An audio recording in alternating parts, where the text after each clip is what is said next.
Alright, सो इस lesson में हम लोग बात करने वाले हैं टूल्स के बारे में। तो यहाँ पर जैसे कि आपको पता है कि ये है टूल्स पैनल और यहाँ पर बहुत सारे अलग अलग टूल्स दिए गए हैं। तो चलिए एक एक करके देखते हैं कि कौन सा टूल क्या काम करता है। तो सबसे पहले जो टूल है वो है मूव टूल, जो कि बहुत ही सिंपल है। तो चलिए समझने के लिए एक इमेज को हम अपने टाइमलाइन पे ड्रैग एंड ड्रॉप कर देते हैं, मतलब कि ये कॉम्पोजिशन के अंदर चले जाएगा और इसे मैं छोटा कर लेता हूँ इस तरीके से। तो मूव टूल से हम सिंपली हमारे इमेज को जैसा भी चाहे हमारे कॉम्पोजिशन के अंदर फिट कर सकते हैं। जैसे कि ये जो है ये हमारा कॉम्पोजिशन है और कॉम्पोजिशन के बाहर जितना इमेज जा रहा है वो हमें दिख नहीं रहा है, क्योंकि हमारी कॉम्पोजिशन की जो साइज है वो है 1920 बाई 1080 और जो इमेज है वो कॉम्पोजिशन से बड़ा है। तो अगर मुझे इस इमेज को इस कॉम्पोजिशन में फिट करना है तो मैं ये कॉर्नर्स पकड़ के इस तरीके से छोटा कर लूँगा तो ये कॉम्पोजिशन के अंदर आ जाएगा। अगर मुझे बड़ा करना है तो इसी तरीके से इसे बड़ा भी कर लूँगा, या सिंपली मूव करना है तो मैं ये इस तरीके से इसे पकड़ के मूव भी कर सकता हूँ, कुछ ऐसे। फिर आता है हैंड टूल। अब मूव टूल से हम कॉम्पोजिशन के अंदर की चीज़ें को मूव कर सकते हैं, बट हैंड टूल से हम पूरे कॉम्पोजिशन को मूव कर सकते हैं। तो मान लीजिए मुझे कॉम्पोजिशन के कोई पर्टिकुलर एरिया में जाना है तो सिंपली मैं इस तरीके से ड्रैग करके इसे देख सकता हूँ। बट जो शॉर्टकट है मैं वो यूज़ करना प्रेफर करता हूँ, जो कि स्पेस बार होल्ड करना है, जिससे हमारा जो आइकन है वो मूव टूल से हैंड टूल पे चली जाएगा और इस तरीके से हम ब्राउज कर सकते हैं। सिंपल और ईजी। फिर आता है ये जूम टूल। इससे क्या है कि मैं कोई भी पर्टिकुलर एरिया पे जूम करके देख सकता हूँ। तो मान लीजिए मुझे इस डॉग की आई पे जूम करना है तो मैं यहाँ पे क्लिक कर लूँगा तो ये इस पर्टिकुलर एरिया में जूम कर लेगा। अगर मैं ऑल्ट होल्ड करूँगा तो ये जूम आउट कर लेगा क्लिक करने के बाद, कुछ ऐसे। सिंपल। फिर आता है रोटेशन टूल, जिसे यूज़ करके मैं सिंपली हमारे इमेज या हमारे लेयर को रोटेट कर सकता हूँ। तो अभी के लिए तो यहाँ पर इमेज है, बट मान लीजिए कोई और सॉलिड लेयर है या टेक्स्ट लेयर है, कोई भी एक लेयर है, तो उससे मैं रोटेशन टूल यूज करके इस तरीके से रोटेट कर सकता हूँ। फिर आता है कैमरा टूल। उससे पहले हम देख लेते हैं पैन बिहाइंड टूल को, या तो एंकर पॉइंट मूवर टूल। इससे क्या होता है कि जैसे कि यहाँ पर जो लेयर है उसका जो सेंटर है वो ये एंकर पॉइंट है, इसे कहते हैं एंकर पॉइंट। तो जब मैं इसे रोटेट करता हूँ तो ये उस पर्टिकुलर एंकर पॉइंट के अराउंड रोटेट होता है। तो अगर मैं इसे मूव कर लूँ, इस टूल को सिलेक्ट करके मैं इस एंकर पॉइंट को जहां भी चाहे वहां पर मूव कर सकता हूं। तो मान लीजिए मैं इस डॉग की नाक पे मूव कर देता हूं। फिर अगर मैं रोटेशन टूल सिलेक्ट करूं तो फिर वो उस पर्टिकुलर एंकर पॉइंट के यहाँ से वो रोटेट होगा। तो जहां पर भी हमारा एंकर पॉइंट होगा, हमारा जो लेयर है वो रोटेट या स्केल उस पर्टिकुलर एरिया से होगा। तो अगर मैं इसे स्केल भी करूँ, एस प्रेस करके स्केल की प्रॉपर्टीज यहाँ पर आ जाते हैं। तो अगर मैं स्केल डाउन स्केल अप भी करूँ तो वो उस पर्टिकुलर एंकर पॉइंट से स्केल होगा। तो अगर मुझे मूव करना है अगेन तो मैं मान लीजिए यहाँ पर मूव कर देता हूँ, और फिर अगर रोटेट करना है तो उस तरीके से वो वहां से रोटेट होगा। फिर आता है कैमरा टूल। अब कैमरा टूल तभी काम करता है जब हमारा लेयर जो है वो 3D में हो, और किसी भी लेयर को अगर आपको 3D में स्विच करना है तो यहाँ पर एक छोटा आइकन मिल जाता है, उस पर क्लिक करने से वो लेयर 3D हो जाएगा। बट फिर भी अभी भी ये कैमरा टूल काम नहीं करेगा। ये तभी काम करेगा जब हमारे कॉम्पोजिशन में एक कैमरा हो या एक कैमरा का लेयर हो।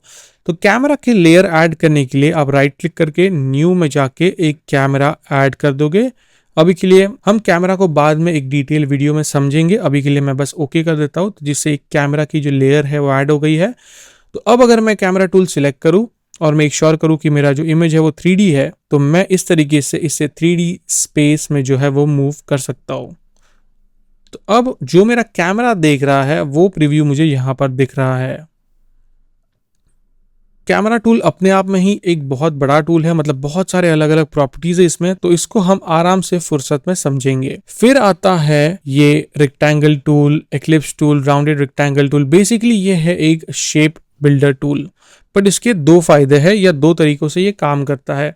फॉर एग्जाम्पल, अगर मैं मान लीजिए रेक्टेंगल टूल सिलेक्ट करता हूँ और अगर मैं कोई इमेज सिलेक्ट करता हूँ या कोई लेयर सिलेक्ट करता हूँ और फिर मैं अगर इस टूल को सिलेक्ट करके ड्रॉ करूँ तो ये एक मास्क क्रिएट कर देगा। पर उसी की जगह अगर मैंने कोई मान लीजिए मैंने कोई लेयर सिलेक्ट नहीं की है और फिर मैं अगर ड्रॉ करूँ तो ये एक शेप लेयर क्रिएट कर देगा। तो इन दोनों में ही फ़र्क है। ये एक शेप लेयर है, शेप लेयर के प्रॉपर्टीज़ अलग होते हैं। और अगर अब मैं मास्क क्रिएट करूँ इसे सिलेक्ट करके, तो उसके प्रॉपर्टीज़ अलग होंगे। तो इसी तरीके से यहाँ पर अलग अलग हमारे पास ऑप्शंस है, जैसे कि एक्लिप्स हो गया, तो अगर मैं एक्लिप्स क्रिएट करना चाहूँ, अगर मैं शिफ्ट होल्ड करूँ तो ये एक परफेक्ट सर्कल क्रिएट करेगा। अगर मैं इसे छोड़ दूँ शिफ्ट को, तो हम मैनुअली कोई भी शेप, मतलब सर्कुलर शेप क्रिएट कर सकते हैं। फिर आता है पेन टूल। तो जैसे हमने ये रेक्टेंगल टूल या एक्लिप्स टूल देखा, उसी तरीके से पेन टूल से क्या होता है कि अगर मैंने कोई इमेज सेलेक्ट किया होगा, तो मैं पेन टूल यूज करके एक कस्टम मास्क जो है वो बना सकता हूँ। मैं कलर भी अगर चाहूँ तो इसका चेंज करके मान लीजिए वाइट रख लेता हूँ, तो ये प्रॉपरली थोड़ा दिखेगा। तो ये हम इस तरीके से इस मास्क को एडजस्ट भी कर सकते हैं। अगर आपको ये नहीं चाहिए तो आप सिंपली इस मास्क को सिलेक्ट करो और डिलीट कर दो। बट फिर से अगर कोई लेयर सिलेक्ट नहीं होगा और अगर मैं पेन टूल सिलेक्ट करूँ, तो यहाँ पर एक शेप बन जाएगा मास्क की जगह, और ये जो कलर और वो सब है वो आप यहाँ से जाके आराम से चेंज कर सकते हो। आपको जो भी कलर चाहिए आप उस पर इसे सेट कर सकते हो। फिर स्ट्रोक अगर चाहिए तो स्ट्रोक भी ऐड कर सकते हो, कुछ ऐसे। तो इसके अंदर हमें और भी ऑप्शन मिल जाते हैं। तो मान लीजिए मैं पेन टूल सिलेक्ट करता हूँ, इमेज को सिलेक्ट करके एक रैंडम सा ट्रायंगुलर शेप बना लेता हूँ। तो सबसे पहला टूल हमें यहाँ पर मिलता है वो है ऐड वर्टेक्स टूल। तो अभी क्योंकि ट्रायंगल में 3 वर्टेक्स होता है, मान लीजिए मुझे और वर्टेक्स ऐड करने हैं, तो मैं सिंपली यहाँ पर जाऊँगा और एक वर्टेक्स ऐड कर दूंगा। तो यहाँ पर, यहाँ पर, यहाँ पर, और फिर वी प्रेस करूंगा सिलेक्शन टूल लाने के लिए। इसे सिलेक्ट करूंगा और फिर इससे भी मैं एडजस्ट कर सकता हूँ, कुछ ऐसे। अब एडजस्ट करते हुए आपने देखा कि जैसे मैंने इसे एडजस्ट किया, ये एक कर्व शेप में एडजस्ट हुआ। तो मैं चाहता हूँ कि ये शार्प ही रहे, तो यहाँ पर उसके लिए भी एक टूल है जिसका नाम है कन्वर्ट वर्टेक्स टूल। तो अगर मैं इसे सिलेक्ट करूँ, इस पर क्लिक करूँ, तो ये शार्प हो जाएगा इस तरीके से। अगर फिर से इस पर क्लिक करूँ तो ये स्मूथ हो जाएगा, कुछ ऐसे। तो इस तरीके से आप मास्क क्रिएट करने के बाद भी अपने मास्क को और भी ज़्यादा एडजस्ट कर सकते हो बहुत ईजीली। फिर आता है टेक्स्ट टूल। तो इसे सिलेक्ट करके मैं जो भी टेक्स्ट यहाँ पर टाइप इन करना चाहूँ वो टाइप कर सकता हूँ, कुछ ऐसे। और फिर यहाँ पर जाकर ये जो कैरेक्टर पैनल है, ये पूरा टेक्स्ट को कंट्रोल करने के लिए दिया गया है। तो यहाँ पर जाकर मैं फॉन्ट चाहूँ तो कोई और फॉन्ट ले सकता हूँ। तो मान लीजिए मैंने पॉपिंस ले लिया, उसका साइज़ मैंने बढ़ा दिया, फिर मैंने उसकी जो कर्निंग है उससे भी एडजस्ट कर ली, और बहुत सारे अलग अलग प्रॉपर्टीज़ है जो आप इस टेक्स्ट को कस्टमाइज़ करने के लिए यूज़ कर सकते हो। फिर आता है ब्रश टूल। अब ब्रश टूल यूज़ करके आप जो भी चाहे वो पेंट कर सकते हो। अब जैसे मैंने ब्रश टूल सिलेक्ट किया, यहाँ पर आप देख सकते हो एक नया पैनल आ गया जिसका नाम है पेंट। फिर यहाँ पर है ब्रशेस, तो हम लोग अलग अलग टाइप के ब्रशेस यूज़ कर सकते हैं। अब ब्रश टूल डायरेक्टली कॉम्पोजिशन में काम नहीं करता। ब्रश टूल को आप डायरेक्टली लेयर पे यूज़ कर सकते हो। तो उसके लिए आपको लेयर पैनल में जाना होगा, और लेयर पैनल में जाने के लिए आपको सिंपली लेयर पे डबल क्लिक करना है, जिससे आप उस पर्टिकुलर लेयर के पैनल में आ जाओगे। और फिर आप देख सकते हो कि हमारा ब्रश टूल जो है वो आ गया है, और यहाँ पर कुछ प्रॉपर्टीज़ है जैसे डायमीटर हो गया, राउंडनेस हो गया, और वो सब। फिर यहाँ पर हो गया कलर, और फिर मैं इससे यूज़ करके इस तरीके से जो है वो पेंट कर सकता हूँ। फिर मैं चाहूँ तो अगर कलर चाहूँ तो चेंज कर लूँ, और इस तरीके से हम पेंट कर सकते हैं। और जो भी मैं यहाँ पर पेंट करूँगा वो यहाँ पर कॉम्पोजिशन में आ जाएगा, कुछ ऐसे। फिर इसके बाद आता है ये क्लोन स्टैम्प टूल। तो अगर आपने फोटोशॉप यूज़ किया है उसी तरीके से क्लोन स्टैम्प टूल यहाँ पर काम करता है। ऑल्ट होल्ड करके आपको एक जगह सिलेक्ट करनी है, वो जहाँ से क्लोन करेगा इस इमेज को। तो मान लीजिए मैं यहाँ पर आर्क सिलेक्ट कर लेता हूँ, और फिर मैं अगर यहाँ पर पेंट करूँ तो वो उस जगह से क्लोन लेना स्टार्ट कर लेगा।